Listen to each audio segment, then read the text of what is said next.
intaas ka soke Yuusuf Madaale saaxiibkeen runtii isaguna waayahan oo dhan mas'uuliyiintii gudoomiyihii Cabdi Xaashi waa bilaabay gudoomiyihii xil haya oo xilku ku soo noqday aadan madooba ku xigay golaha shacabka haddana madaxweynaha Xasan Sheekh baa ku sii xigay Yuusuf Madaalena odayga afraad u yahay marka waxaan u malaynayaa dadkii hore waa laga fursan waay gobolkan Banaadir si gaar ah waa magaalada ugu weyn Soomaaliya dadka ugu badan oo ku nool yahay hantida ugu badanna ay taalo dawladda Soomaaliya ay ku shaqeyso gobolkan karaamo gaar u baahan gobolkan tixgelin gaar oo Soomaali uga baahan inteeda kale gobolkan baahiyadiisa ay matalaad ugu horeyso dadka Soomaaliyeed inay ku ixtiraamaan oo indha qabiil ay isku fiirin baa looga baahan yahay gobolkan amnigiisa maadaama muhiimadaas uu leeyahay indha gaar ay lagu fiiriyay u baahan yahay gobolkan iyo magaaladan waa xuduntii iyo indhihii dadka Soomaaliyeed waxay u baahan tahay 3 milyan oo qof oo degan waxay u baahan yihiin 100 qofood oo amni darrada ku haysa inay iska dhaxsiibaan baa loo baahan yahay oo Ilaahay nuxur ka galiyo oo Ilaahay dhiig u yeelo oo Allah u naxariistada aan wadno aan soo gabagabayno wasaaradda arrimaha gudaha kulay ayadoo ku shaqeynaysa fishanka iyo aragtida xukuumadda gobolkan waxaan rajaynaynaa dadkiisu inay doortaan maamulkiisa haddii Ilaahay yiraahdo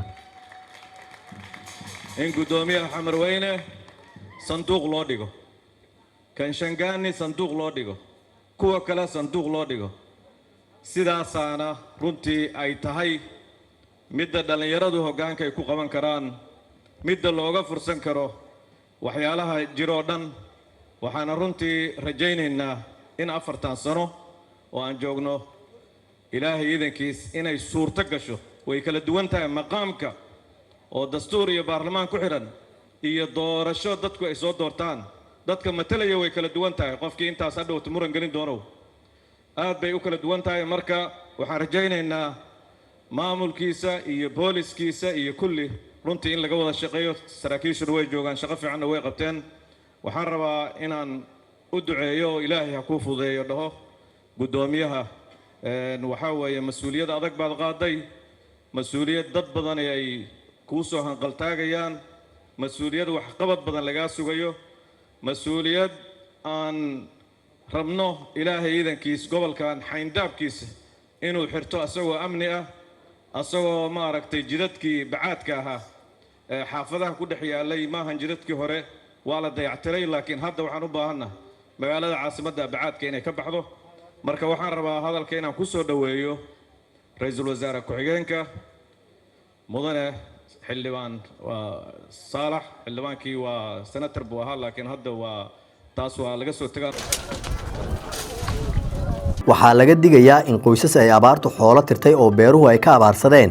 in si joogto ay ula kulmaan barakicin qasab ah iyadoo aan loo fiirin duruufaha ay ku jiraan qoysaska barakaca ah goobaha iyo dhulalka ay degaan dadka milkiyadda u leh ama wakiilka ka ah waxaa la gudboon in si wanaagsan ay u soo dhaweeyaan qoysaskaas soo barakacay mar alaale ee loo baahdo dhulka ay degan yihiin waxaa habboon in waqti ku filan la siiyo oo u dhaxeeya 60 ilaa 90 cisho si ay u raadsadaan meelo kale oo ay degaan milkiile qayb ha ka noqon in barakacayaasha ay ku dayacmaan